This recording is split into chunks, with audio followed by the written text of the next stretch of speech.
Hello guys, welcome back to short video discussion. Very good evening to all of you. कैसे हो आप सब? तो इस वीडियो में हम बात करने वाले दो ऐसे मेजर टॉपिक के बारे में जिसमें पूरे के पूरे entire world, entire Indian economy, entire stock market अपने आंखें लगा के बैठा था। ठीक है, चलो कौन से दो टॉपिक पे हम कवर करेंगे उससे पहले आपसे एक रिक्वेस्ट रहेगा। आप पहली बार चैनल पे आए हो तो हम आपसे रिक्वेस्ट करेंगे सब्सक्राइब करने का, क्योंकि आपको पता है हम 10 बजे के आसपास एक और वीडियो पब्लिश करते हैं जिसमें पूरे स्टॉक मार्केट का, सारे स्टॉक के बारे में पॉजिटिव नेगेटिव न्यूज़ जो होता है, पूरे दिन के हलचल क्या थी वो वहाँ पे हम कवर करते हैं। सो स्टे ट्यून्ड अस। अगर सब्सक्राइब कर रहे हो तो डेफिनेटली बेल आइकन को क्लिक कर देना ताकि मैं मोटिवेटेड रहूं और आपसे कनेक्टेड रहूं। तो हम किस टॉपिक पे बात करने वाले? इलेक्शन। फर्स्ट जो टॉपिक था हमारा इलेक्शन। आपको पता है अच्छा खासा 7th फेज 7 चरणों में इलेक्शन हुआ था। 4 जून को क्या आएगा? यस, फाइनल रिजल्ट आएगा। उससे पहले क्या आता है? यस, उससे पहले आता है एग्जिट पोल। ठीक है, तो अभी का एग्जिट पोल जो क्या कह रहा है उस पर पूरा स्टॉक मार्केट की निगाहें थी। क्यों मैं कह रहा हूं कि उसमें 3 यूबीएस एक बहुत बड़ी फर्म है, ठीक है, जिसको मैं अभी जस्ट डिस्कशन करूंगा। मैं पहले भी डिस्कशन कर चुका हूं उसके बारे में। तो उन्होंने 3 सिनारियो बताया था, ठीक है, 1, 2 और 3। पहला सिनारियो कि अगर मेजोरिटी में सरकार बनती है रॉकेट बनेगा।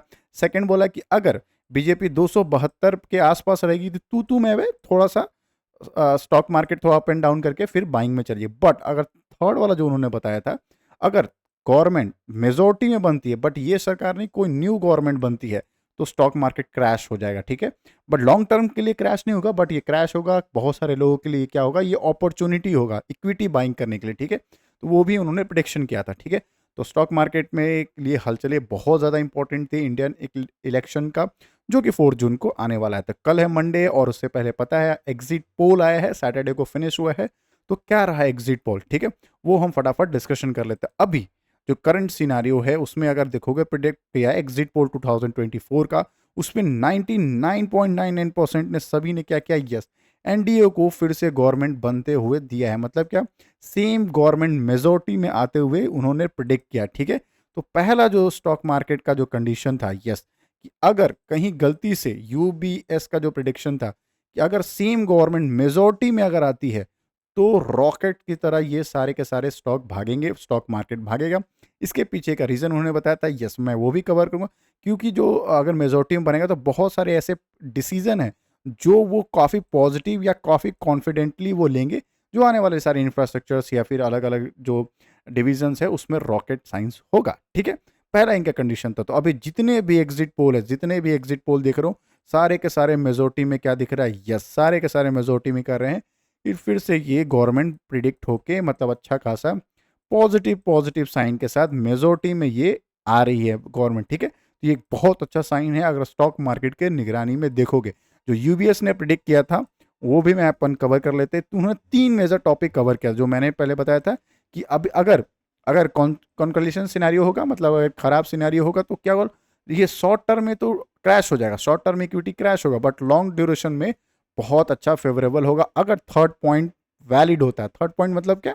पहला पॉइंट कवर करता है, यस, एनडीए 272 मेजोरिटी में बनती है तो slow study less confidence continue कर जाएगा मार्केट, कोई दिक्कत नहीं। 272 के आसपास बनती है तो रिस्क रहेगा, बट हाँ पॉलिसी धीरे धीरे वो भी बना लेगी। बट जो थर्ड उन्होंने प्रिडिक्शन किया था कि यस, अगर गवर्नमेंट जो है बीजेपी सरकार नहीं बनती है, ठीक है, रिवर्सल हो जाता है, रिवर्सल हो जाता है, तो पॉलिसीज जो बनाने का जो सर्टेन था, जो न्यू गवर्नमेंट आएगी वो 50% न्यू गवर्नमेंट आएगी वो स्लो स्टडी मार्केट को क्रैश करेगा, फिर धीरे धीरे धीरे धीरे बाइंग करने का अपॉर्चुनिटी मिल जाएगा। ठीक है, तो लॉन्ग रन में दिक्कत नहीं होने वाला था, बट शॉर्ट टर्म में अच्छा खासा क्रैश हो जाता अगर न्यू गवर्नमेंट बनकर आती तो।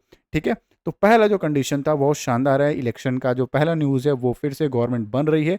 मज़े करो, अगर आपके पास जितने भी पीएसयू स्टॉक है वो दबा के रखना, सारे के सारे रॉकेट बनने वाले आने वाले टाइम फ्रेम में। ठीक है, सेकेंड टॉपिक पे बात करते हैं।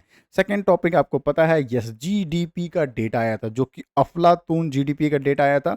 मतलब इतना शानदार आया था, इतना शानदार आया था। पीएम मोदी ने खुद प्रिडिक्ट किया था कि जो ग्रोथ आई है 8.2 का, जो ग्रोथ आई है प्रिडिक्शन था 7.8 का, ईयर ऑन ईयर में कितना है? 8.2 का आया था। तो उन्होंने ट्वीट करके क्या बोला कि ये जो ग्रोथ आई है 8.2 का, ये जस्ट एक ट्रेलर है, जो कि वर्ल्ड वाइड जो है इनका ट्वीट जो है वायरल भी हुआ है। आप जाके ट्विटर पे जाके चेकआउट भी कर सकते हो। तो उन्होंने क्या बताया, अभी जो 8.2 जो आया है फॉर 2024 के लिए, वो एक ट्रेलर है, आने वाले टाइम में हम बहुत अच्छा ग्रोथ हम दिखा सकते हैं। जो कि शानदार बात है। आने वाला टाइम में अगर जितना शानदार जीडीपी डेटा रहेगा, उतनी शानदार हमारी इकोनॉमी होती जाएगी। और बात करें अभी पहले का प्रिडिक्शन का, जितने भी प्रिडिक्शंस हुए हैं, बात करें अगर मार्च 2023 का एक्सपेक्टेशन था 4.6 का, आया 6.1। मतलब जितने भी प्रिडिक्शन थे सारे के सारे उसने बीट किया। कंटिन्यू कंटिन्यू क्वार्टर में देखोगे सारे के सारे प्रिडिक्शन से ज़्यादा उन्होंने मार्केट जीडीपी हमें डेटा दिया है। तो हमारा इकोनॉमिक जो है, इकोनॉमी या जीडीपी डेटा जो कहते हो, वो बहुत ज़्यादा स्ट्रांग दिखते हुए नज़र आ रहा है। इसका मतलब क्या कि निफ्टी को जो चाहिए था, हलचल जो निफ्टी में हल्का हल्का प्रेशर आ रहा था, सेलिंग का हल्का जो प्रेशर आ रहा था सेलिंग का, वो क्यों आ रहा था? इलेक्शन की वजह से। इलेक्शन का अभी तक एग्जिट पोल के हिसाब से, ठीक है, अभी क्लियर डायरेक्शन है कि मेजोरिटी में गवर्नमेंट आ रही है। सेकंड, उसको बूस्ट या फ्यूल रॉकेट मिल गया क्या? जीडीपी का डेटा। ठीक है, ये दो डेटा मिलने की वजह से आने वाले टाइम में अपन को निफ्टी आराम से 25,000 प्लस के ऊपर दिख रहा है। ठीक है, तो आने वाले टाइम में 25,000 से ऊपर ये मार्केट रॉकेट की तरह जाएगा। कोई नहीं रोक सकता। निफ्टी 55 में स्पेशली फोकस में क्या रहेगा? Yes, PSU stock. जितने भी पीएसयू स्टॉक है, जितने भी, चाहे वो इंफ्रा में हो, चाहे डिफेंस में हो, चाहे वो इंफ्रा में हो, चाहे डिफेंस में हो, चाहे रेलवे स्टॉक्स हो, ठीक है, ये सारे के सारे रडार पर रहेंगे। ठीक है, इसके अलावा दो तीन और मैंने बताया, जियो फिनांस देखना, रिलायंस इंडस्ट्री देखना, अडानी के कुछ सारे स्टॉक्स देख लेना। ठीक है, ये सारे के सारे जो है स्टॉक एकदम रडार पर रखना। ये सब के सब अंधाधुन पैसा देने के लिए रेडी हो रहा है। हाँ, अगर आप चाहो तो 4 जून का वेट कर सकते हो फाइनल रिजल्ट का। बट एक मोटा मोटी जो प्रिडिक्शन है वो अभी तक तो अच्छा ही है। तो आने वाले टाइम में ये रॉकेट बनने के लिए रेडी हो रहा है मार्केट। इवन बहुत पहले से मैंने प्रिडिक्ट करके रखा है कि यस, इलेक्शन कमीशन जो जिस तरह का डेटा आ रहा है इलेक्शन का, उस हिसाब से बहुत पॉजिटिव होने वाला स्टॉक मार्केट। और जीडीपी का जो तड़का लगा है ना यार, शानदार, ये अफलातून रिजल्ट आया है। सारे इंडिया की, मतलब टॉप 10 की बात करें वर्ल्ड में, टॉप 10 वर्ल्ड की इकोनॉमी की बात करें, उसमें शानदार ग्रोथ देने वाला सिर्फ एक हमलौता इकलौता कंट्री है, इंडिया। ठीक है, बाकी सब 2, 3, 4 के एवरेज से जीडीपी ग्रोथ देख रहे हैं। ये 8% के ऊपर ये जीडीपी ग्रोथ दे रहा है। एक्सपेक्टेशन को भी बीट कर रहा है। 7.8% का जो एक्सपेक्ट उसको भी बीट कर रहा है। शानदार अफलातून ये दे रहा है। तो जितने भी आपके इंफ्रास्ट्रक्चर के स्टॉक है, डिफेंस के स्टॉक हैं, रेलवे स्टॉक्स हैं, इनको डेफिनेटली रडार पे रखना। ठीक है, चलो मिलते हैं एक और वीडियो में। तब तक के लिए बाय बाय। 10 बजे पूरा वीडियो पब्लिश कर दूंगा पूरे स्टॉक मार्केट के बारे में, तो इससे पहले आप लाइक एंड सब्सक्राइब कर देना। मिलते हैं 10 बजे।